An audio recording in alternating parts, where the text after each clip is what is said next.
Welcome to Research Unplugged, a series produced by the Cairns Institute where we chat all things research related with our incredible researchers, cadets, academics, and staff here at James Cook University.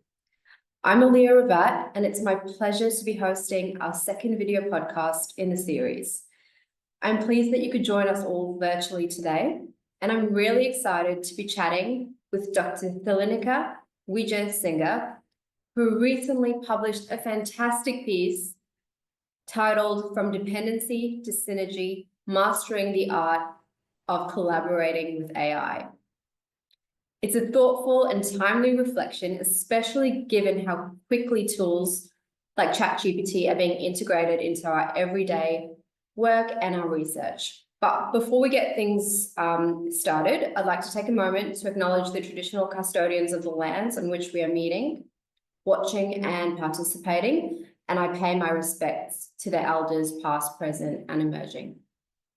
So without further ado, I might kick things off by handing over to Thili. I'll hand over to you. Introduce yourself. Tell us a bit more about who you are and some of the work that you do within the research space. Sure. Thanks, Aliyah. Thanks for having me.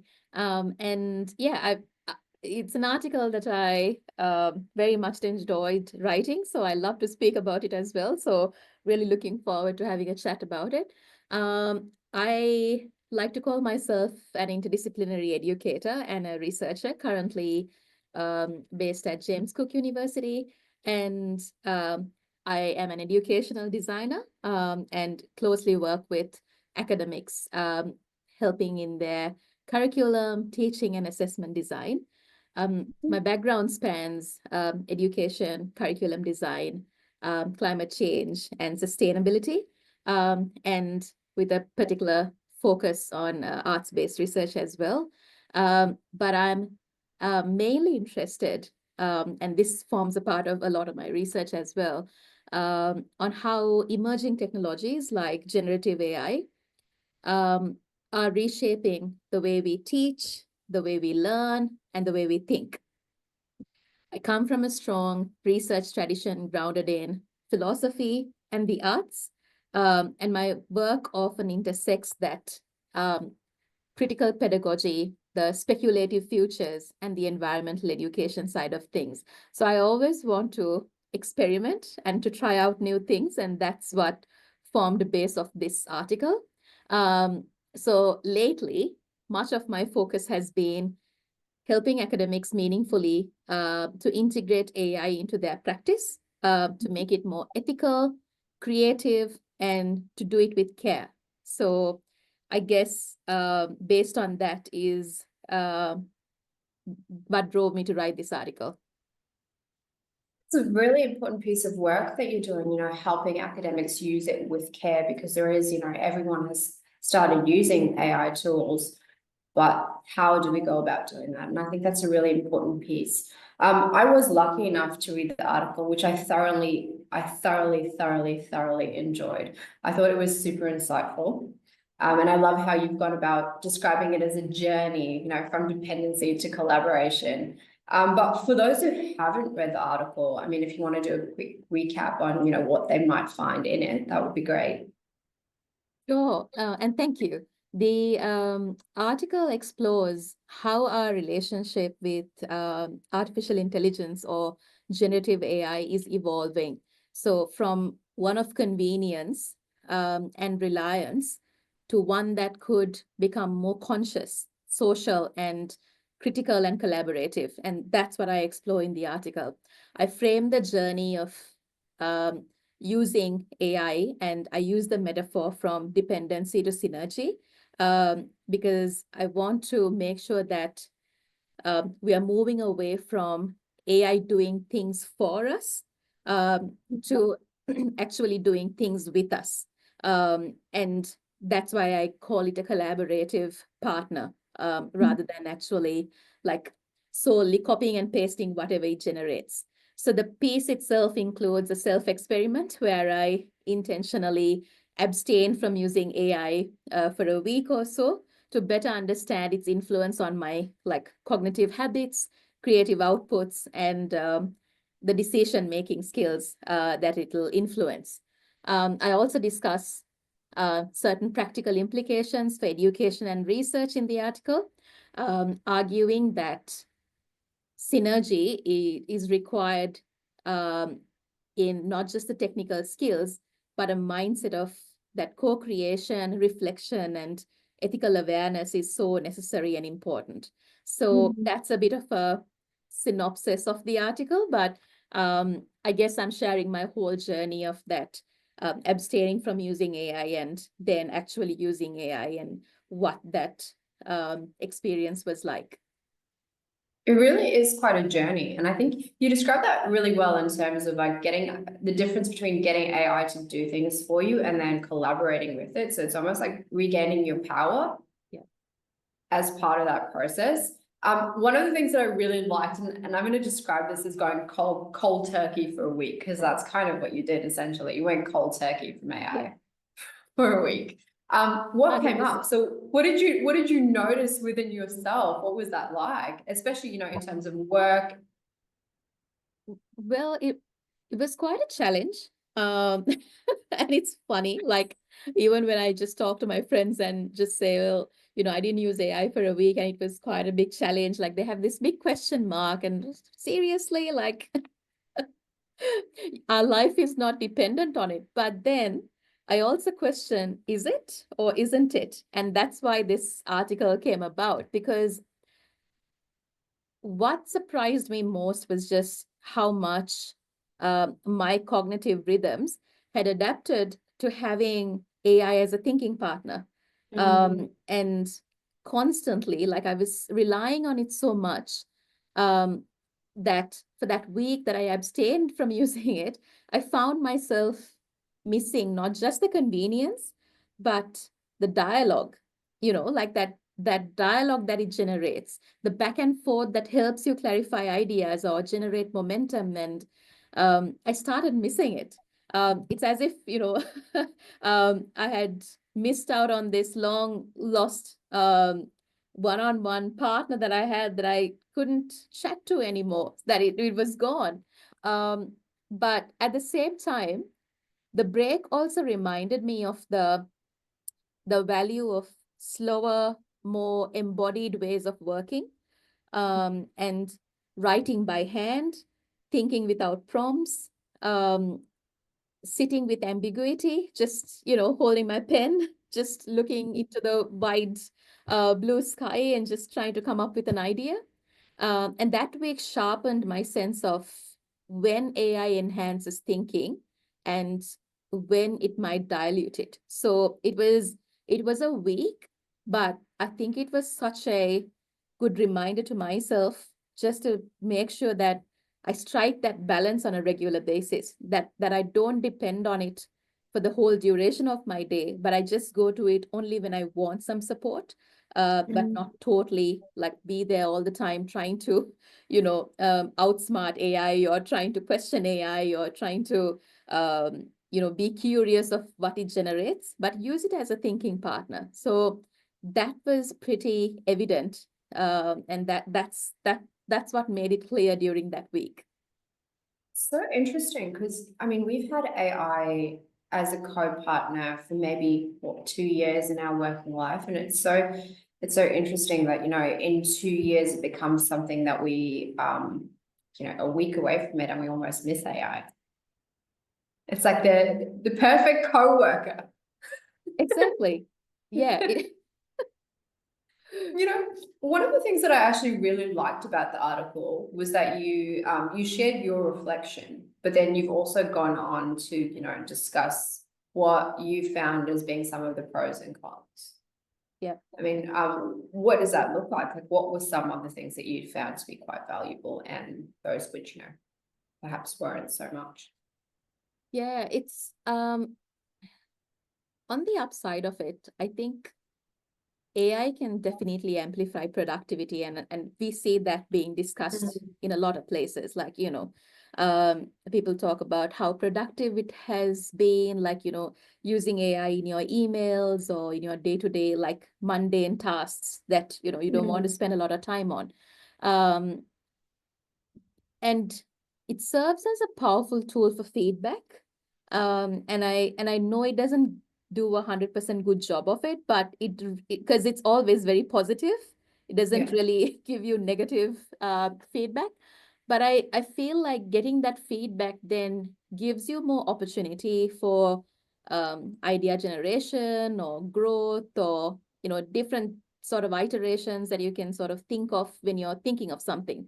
So in that sense, it democratizes certain kinds of expertise and can act as a collaborator, especially in tasks like drafting, summarizing, problem solving. Like if I say I have a presentation coming up on this, can you help me brainstorm some ideas? And it just does a perfect job. You don't have to just spend a lot of time thinking of what should I do. Has that been done before? Can I do something different? It just becomes a really good um, platform for brainstorming. So I like it in that sense. Um, on the flip side, um, I guess that 1 week of not using it actually brought back my originality and criticality that I used to have within me. And I only realized it when I stopped using it for that week, because I didn't know the difference and I didn't know that I wasn't using it anymore. Um, But if you are not careful, it's quite a erosion of criticality and originality, because you tend to depend on it so much, and it does a really good job in the responses it generates, that you just sort of you look at the response and you go, oh yeah, that's perfect. I wouldn't have done it better myself. But how would Yeah. you know? You would have done a better job. You never know. So it's that moment that you need to be careful about. Um, and over-reliance can dull our sort of own decision-making muscles, like that skill to make our own decisions. And you come to a point when you're like, oh, I have all these things in my fridge. Now let's ask ChatGPT what I'm going to make for my dinner. Like, what happened to your creativity? What happened to the knowledge that you had? So there's a real risk of outsourcing too much cognitive labor, and that I didn't quite like, and I still don't. So I'm trying to strike the balance. Um, in the article, I also raised concerns about what happens when students or academics use AI tools uncritically, without interrogating the values, the limitations, or biases built into these systems. So you have to have that sort of idea as well. Who built these systems? Where do these systems come from? And how do you sort of critically look at these responses, not just copy and paste it into your work? So the challenge isn't to um, reject AI, as I say, but to use it reflectively, and to make sure that we remain in the driver's seat, that we have control of it. It's interesting. It's like striking this balance. And I know that you've reflected on a journey of a week, but I wonder if this will be an ever-long journey where, at some points the balance will shift and we'll continuously have to work to remind ourselves, why we're using it, reflect at different points and periods of time. 100%. And I guess that's a really good point, because having that collaborative approach, what does it really look like? Like, Yes. practically, how do you do it? Like it's easy to say. It's easy to say, like, it's like that common phrase, work-life balance. How do you actually balance work and life? Like, what's the line? When do you stop working? When does life start? Isn't work a part of life? So it's that same sort of discussion. But collaboration in this context, I think, means treating AI um, like a less like a magic wand, because people think that it's magic most of the time when it generates responses, and more like a colleague. And I think that is really helpful in collaboration. A colleague who can sort of offer ideas, but also needs supervision, questioning, and boundaries. In practice, using AI to scaffold early drafts, but taking responsibility for the sort of final curation and the voice. So then there's a bit more collaboration. It could involve using AI to generate like diverse perspectives on a single concept or a topic, and then bringing in critical thinking to evaluate those ideas. Like you have all these scenarios, now start critically analyzing them on your own. It also means developing a new kind of digital literacy called like AI fluency, because I mean, we know it's one thing to be tech savvy and it's one thing to know how AI operates. So knowing how it operates is also important, and that combines the technical use with the ethical sort of discernment and creativity. So I guess in terms of collaboration, I feel like I always treat it like a colleague. I sort of try to work my ideas with it, and then that helps me have my sort of authority over what I'm doing, but I still, co-create something. So it's more, what's the term? It gives you more authority over the things that you're doing rather than actually depending solely on AI. Yeah. I like how you describe that. Something that actually came to mind when you were describing that whole process of, allowing it to help you in those beginning stages. It's almost like in research when we have research assistants, and they really help with some of, that groundwork when it comes to finding journal articles and all of that with the literature.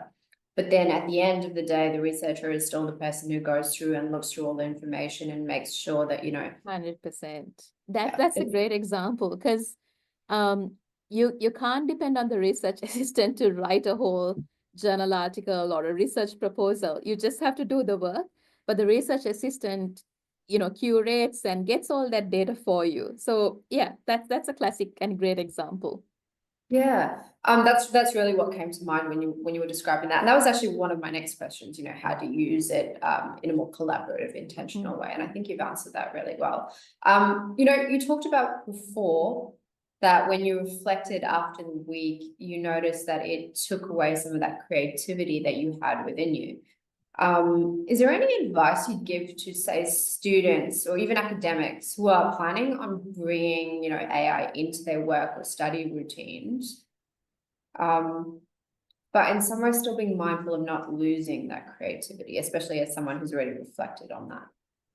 Yeah, that's a really good question. And I guess because of this whole AI revolution, we all want to jump into it all at once. But I guess start small, see what you can do with it, play with it, and stay curious, because you have to be curious all the time, because you don't want to get carried away with the responses. Always question the responses and always reflect. Because if you don't relate to the response, and if you don't really understand it, that means you need to narrow it down a little bit more. So keep prompting, keep questioning, and use it in a way, not just to speed up things, because people think that AI makes your work efficient, it makes your work productive. It's just not for that, but slow down your thinking in new ways. There is this tool, but it also helps you slow down and think, to ask better questions, to explore new angles, or simulate different perspectives. As I did, maybe document your process. That helps sometimes. Your interactions with AI, like what sort of experience did you have the first time you used it, and after 3 months, how did it look like? Journal it. It's quite fun doing it. Think of AI as a mirror.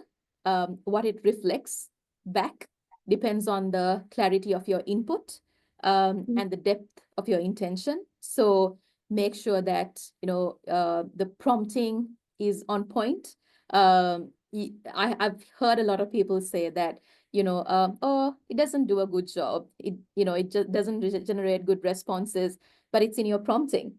make sure that your prompting is really clear and to the point and in detailed. And it does a really good job, even more so that you can imagine. So perhaps most importantly, keep asking in this whole process, what do I want to retain as uniquely human in this process? Like, what are the human qualities that I need to retain in this whole process? And I think that is the question. That's the compass that will guide us through this evolving terrain. And I think that for academics or for students, it's just a great playing tool to generate different scenarios, generate different responses, create real world scenarios and just question them, be curious, be critical, creatively embed things into your work.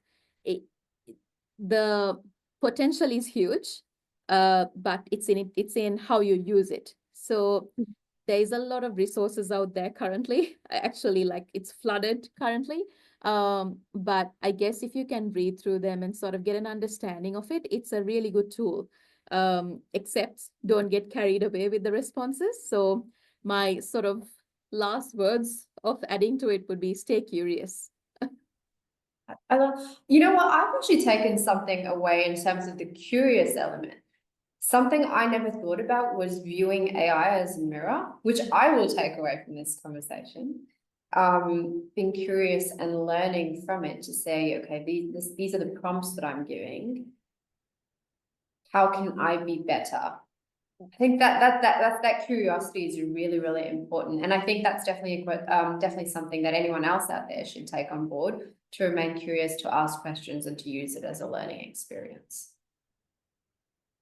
Yeah, thank you. And I think even in my interactions with AI, I've always thought that having AI as the mirror is just, whatever I feed in is what I see. So you can't really blame it on AI and say the response isn't great. It's what you fed it. So make sure that you add more cues, more information, more data if you want a really thorough response. And that's so similar to our human interactions as well, like in terms of, communicating with our colleagues. If we don't give enough information and we aren't clear in what we want and our objectives, the work that we get is going to be vague. Yeah. So it's 100%. not isolated to working with humans or AI, it's just better practice all around. Exactly. And you become detailed in your work ethics as well. Like, as you said, talking to your colleagues, you'll be more detailed because you're getting into that practice of working with AI, prompting it in a more detailed way. And it sort of then contributes to your cognitive abilities as well. So amazing. This is really insightful. And what I will do, I'll actually link the article at the bottom of the YouTube channel in the caption. And for anyone else out there who goes through this process of reflection, I'd encourage you to, even drop a comment or send Thili an email and let her know what you found through your journey. I think this is a really great discussion to kind of keep open, and, to come back even in, a year's time and see what was that like, going through the different, phases of balancing life and balancing AI. And I'm sure it will be a balancing act, but it will be a great conversation to maybe let's follow this up in like a year's time. Definitely. I'd love that. Thanks for having me, Aliyah. No worries. Thank you so much for joining us. And I look forward to speaking to you in a year's time. Sounds great. Talk to you then. See you, Thili. See ya. Bye.